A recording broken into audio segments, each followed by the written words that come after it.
Subscribe करें हमारी YouTube channel Vivek Tiwari मानस रथ को और श्रवण करें श्रीमद् भागवत महापुराण कथा की महिमा एवं बेल आइकन अवश्य दबाएं। बचपना के बाद जवानी, विवाह, इसके बाद बाल बच्चे पैदा किए, उनकी परवरिश की, और इसके बाद जीवन खत्म। दुनिया दिखती नहीं है, खेल पुराने चलते।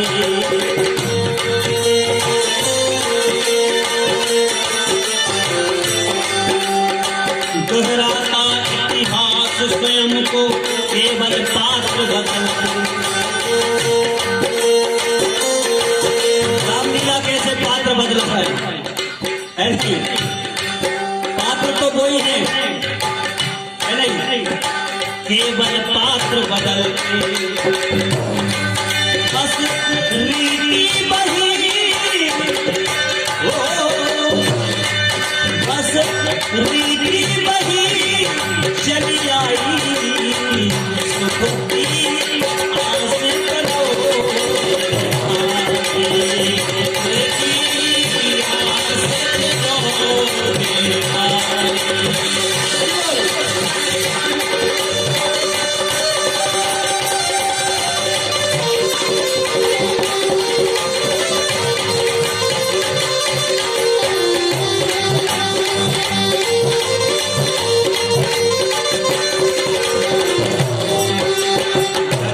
सुख की आस करो, हाँ सुख से सुख की आशा करके राम भरोसे रहे। इसी में सुख है, जग से सुख की आशा तज के राम भरोसे रहे।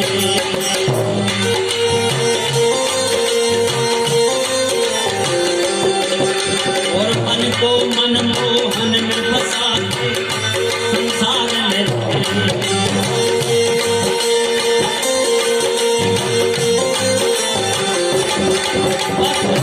नामो शरण सुखदाई, चला और कुछ नहीं है। इसलिए सर्वधर्मान प्रत्येक मामेकम शरणम, भगवान कृष्ण गीता में कहते हैं, राधे श्याम शरण सुखदाई, सुख की आस करो।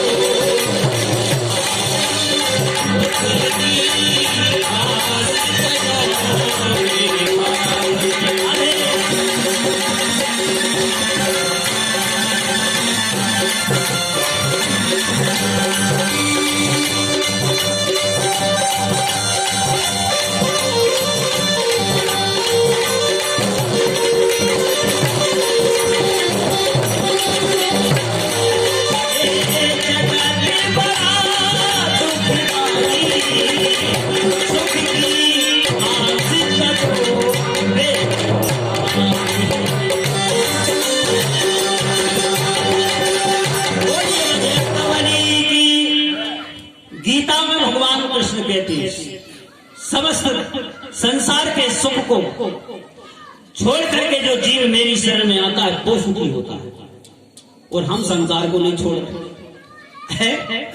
जहां दुख के अलावा लेस मात्र सुख नहीं है, सुबह से शाम तक, एड़ी से चोटी तक ताकत लगा रहे हम सुख ढूंढने की। इस संसार में सज्जनों कोई सुखी हुआ ही नहीं। अच्छा, मानस में बिल्कुल सरल शब्दों में समझो। उत्तराखंड में कागभूषण गरुड़ जी से कह रहे, हे गरुड़ जी, 4 वेद 6 शास्त्र 18 पुराण, एक बात कर रहे, बोले श्रुति पुराण। श्रुति कहते हैं वेदों को, हर श्रुति पुराण सब ग्रंथ कहानी, पुराण सब कहानी। रघुपति भगति बिना सुख नाही, रघुपति भगति बिना सुख नाही। श्रुति पुराण सब श्रुति पुराण रामचंद्र भगवान की श्रुति पुराण सब ग्रंथ कहानी हे गरुड़ जी, रघुपति भगति बिना सुख नाही। लेकिन हम वहां जा नहीं रहे और सुख चाहते हैं। संसार का नाम दुख्यालय, हम दुख में सुख ढूंढ रहे हैं। बताओ हम बुद्धिमान है क्या? बुद्धिमान कौन है?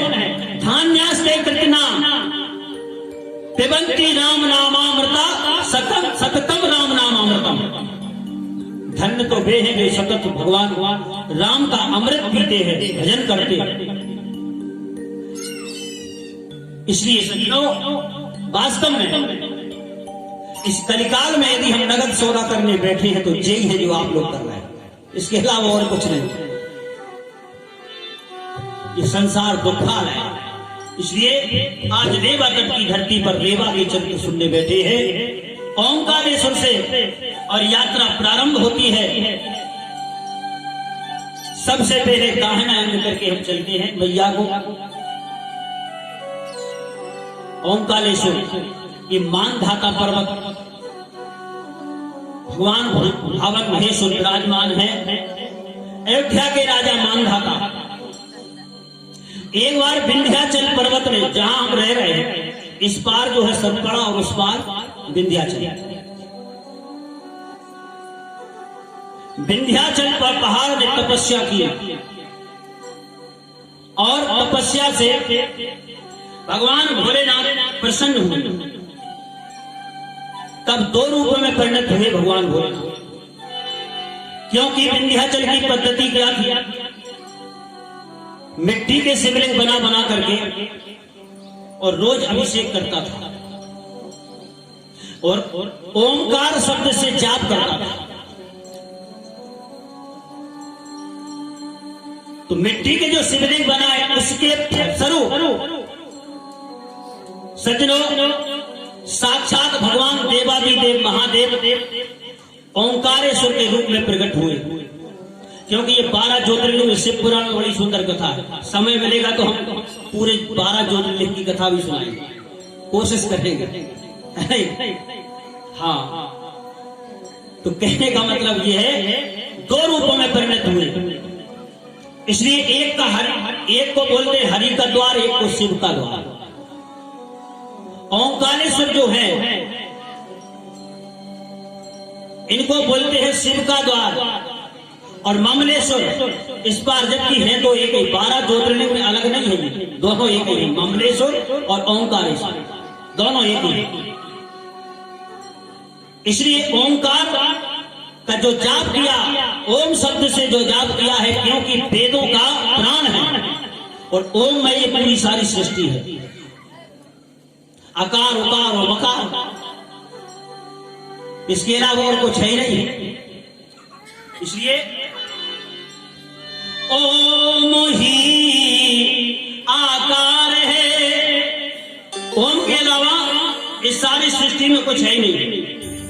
ओम ही आवाज है और ओम ही अंजाम है। ओम के शब्द को मेरा बारंबार प्रणाम। इस समूचे पूरी सारी सृष्टि ओममय है। इसलिए ओम शब्द से जो उच्चारण किया उसके फलस्वरूप साक्षात ममलेश्वर की प्राप्ति हुई और मिट्टी के ज्योतिर्लिंग बना करके और पूजन करता था। उसके फलस्वरूप साक्षात भगवान ज्योतिर्लिंग के रूप में प्रकट हुए ओंकार ओंकारेश्वर। इसलिए सज्जनों, यहीं से माता रेवा की परिक्रमा प्रारंभ होती है। विंध्याचल पर्वत के ऊपर कृपा की और विंध्याचल ने प्रार्थना की कि आप यहीं पर निवास करिए और भक्तों की मनोकामनाएं पूर्ण करिए। वास्तव में ओंकारेश्वर में जो जाकर के शिवलिंग बना करके और शिव अभिषेक करते हैं, उनकी समस्त संसार की जितनी भी कामनाएं हैं नर्मदा पुराण में लिखा है, चाहे लौकिक हो चाहे पारलौकिक हो, इस धरती पर मंगल कामनाओं को करके और अंत में उसे वास्तव में सुलोक की प्राप्ति होती है। इसी प्रकार सज्जनों, ओंकारेश्वर की महिमा शिव पुराण में बड़ी सुंदर वर्णन है। और उसके ऊपर जब हम आते हैं तो धावड़ी कुंड, जहां से समस्त पूरे भारतवर्ष में नर्मदेश्वर प्राप्त होते हैं, इसकी कथा बड़ी सुंदर है। बाणासुर ने प्रतिदिन नियम था इसका 1 करोड़ शिवलिंग बना करके और पूजन विधि विधान से करता था। और एक बार भगवान भोलेनाथ ने प्रसन्न होकर के आवाज लगाई, 1 करोड़ शिवलिंग बना के और उसी कुंड में विसर्जन करके भगवान, क्योंकि भोलेनाथ का बड़ा भक्त था, 1000 भुजाएं जिसको बाणासुर।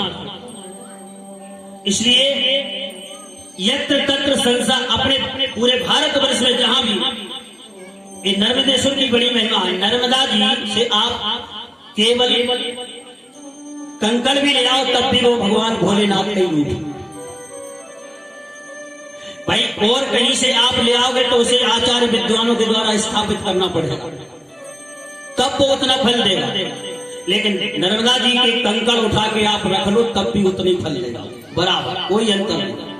अपने आप में सिद्ध है, स्थापित करने की आवश्यकता नहीं, प्राण प्रतिष्ठा। और नर्मदेश्वर की तो महिमा ही अलग है। इसलिए बाणासुर ने यहां तपस्या की। बताते हैं वाल्मीकि आश्रम भी यहीं पर, यहां पर वाल्मीकि आश्रम के में जब सीता जी वनवास के दौरान आई थी, उस समय पे साक्षात माता नर्मदा सीता जी से मिलने के लिए जाती। ये वाल्मीकि आश्रम भी वहीं पर। उससे ऊपर जब हम आते हैं तो एक लक्कड़ कोट है। बरसात में जितनी भी लकड़ियां माता नर्मदा अपने प्रवाह में बहा के ले जाती है, उस कुंड में जाकर के स्थापित हो जाती है।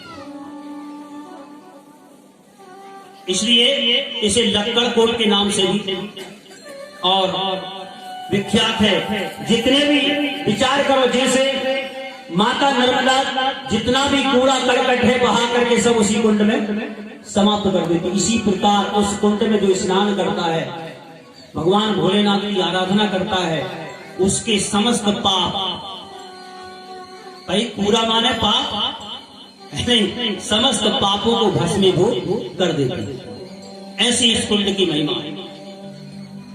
इसी प्रकार सज्जनों, उसके ऊपर जैसे ही हम आते हैं तो बारदी संगम है, नेमावर, माता नर्मदा की नाभि है, बीच नाभि कुंड नेमावर, जहां सिद्धनाथ भगवान का मंदिर है।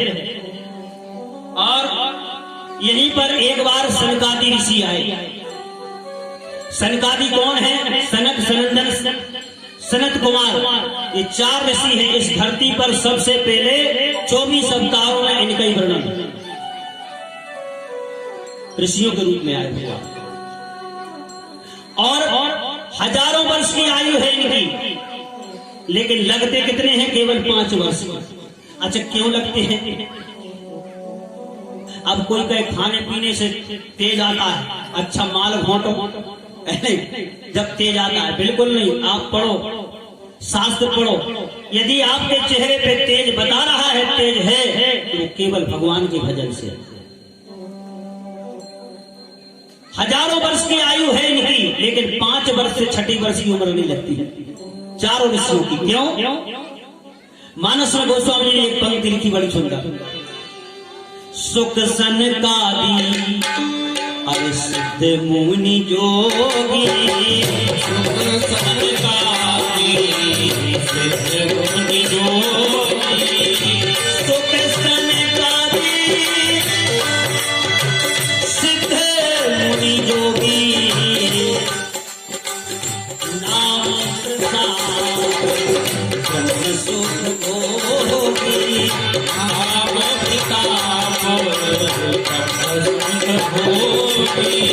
नाम प्रसाद ब्रह्म सुख भोगी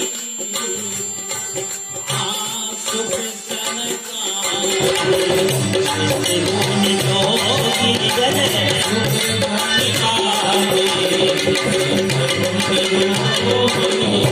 भगवान के नाम के कारण, क्योंकि कथा मात्रेक जीवन, भगवान की कथा ही इनका जीवन। इसलिए चारों ऋषि जब आए और चारों ऋषियों ने चारों वर्णों की व्यवस्था बताई, तो सबसे पहले क्या है, देखिए बहुत सुंदर चर्चा आई। सबसे पहले ब्रह्मचर्य, सबसे पहले क्या बताया, सनक ऋषि ने बताया कि सबसे पहले ब्रह्मचर्य का पालन करो। कितने वर्ष? 25 वर्ष। और इसके बाद जब 25 वर्ष पूरे हो जाए फिर जाओ गृहस्थ में, और 25 वर्ष आप गृहस्थ का आनंद लीजिए। और 25 वर्ष जब पूरी हो जाए तो 25 और 25 कितनी हो गई? 50। और 50 के ऊपर फिर क्या लग जाता है? 51। फिर वानप्रस्थ हो जाओ, फिर गृहस्थ छोड़ दो, जंगल को चले जाओ। लेकिन ज्यों ज्यों आदमी बुढ़ापे की ओर जाता है, ज्यों ज्यों उसकी आसक्ति जो है घर में लगती है। एक दादाजी से हमने कहा, दादाजी भजन करो। अच्छा, दादाजी नाती खिला रहे थे, हमने कहा भजन करो। दादाजी बोले, गुरुजी हम आओ तो जो ही भजन। हमने कहा जो भजन नहीं है, जो भजन है। बताओ भजन है, भजन बता रहे। इसलिए मानस में एक पंक्ति लिखी, वेद कहैयसी नीति दशानन, वेद कहैयसी नीति दशानन, वेद कहैयसी नीति दशानन, चौथे पन जा जस आनंद, चौथे पन जा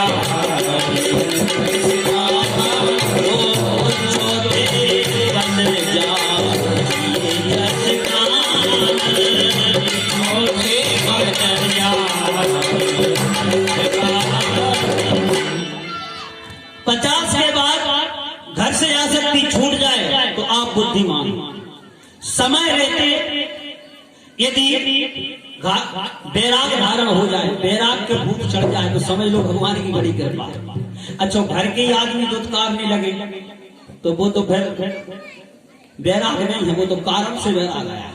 घर में पति पत्नी की भाई खटपट और चल बाबाजी के मटपट, घर में हुई खटपट। अच्छा, कई आदमी बड़ा भूत चढ़ता है, पति पत्नी में झगड़ा हो गया, पहुंचे रेलवे स्टेशन पे कपड़ा अपना बांध के, और शाम हो गई, ट्रेन लेट हो गई, शाम तक तो भूत चढ़ा बैराग का, फिर उतर गया। अरे बोले, अब वो तो 4 बर्तन है, घर में खटपट होती है, हमारे बिना पप्पू नहीं सोएगा, हमारे बिना पप्पू नहीं खाएगा। बैराग का भूत गया। ये बैराग नहीं है, समय के अनुकूल यदि बैराग है। जैसे श्रीमद् भागवत महापुराण में पारक्षित जी के लिए बैराग है। पता चल गया 7 दिन में मरना है, निश्चित है, इसलिए इतना विशाल साम्राज्य छोड़ के चक्रवर्ती सम्राट थे पारक्षित जी, लेकिन 1 मिनट का दिन भी पत्नी से कहा, सुनो दुनिया का एक आश्चर्य बता रहे हम। क्या? 7 दिन के पहले हमें कोई मार नहीं सकता और 7 दिन के बाद कोई बचा नहीं सकता। इसलिए और हमारी आदत ये है, ज्यों ज्यों बुढ़ापे की हो, अब अगली साल महाराज ऐसो कर, अगली साल ऐसो कर, और पता नहीं है अभी घर पहुंच पा रहे कि नहीं, लेकिन अगली साल की बात कर रहे हैं। अच्छा, गारंटी है कि अगली साल आ रही है, इसलिए खबर नहीं पल की वे यहाँ बात करे कल की।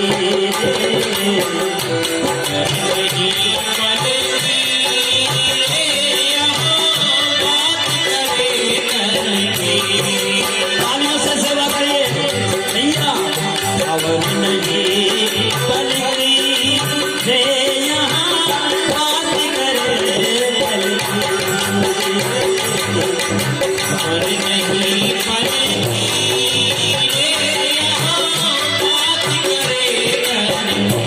हमारे ढोलक मास्टर का चिंता दब रहा है।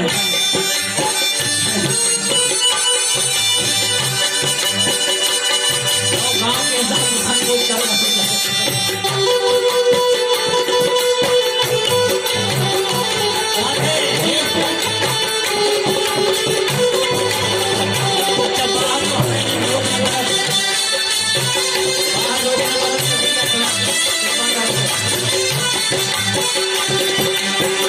खबर नहीं करती रे यहाँ बात करे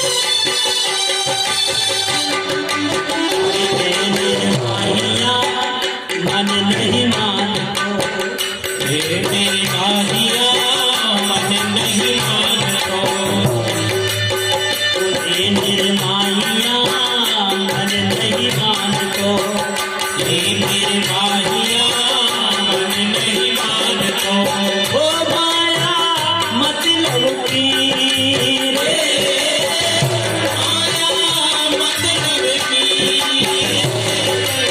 ओ माया मतलब की माया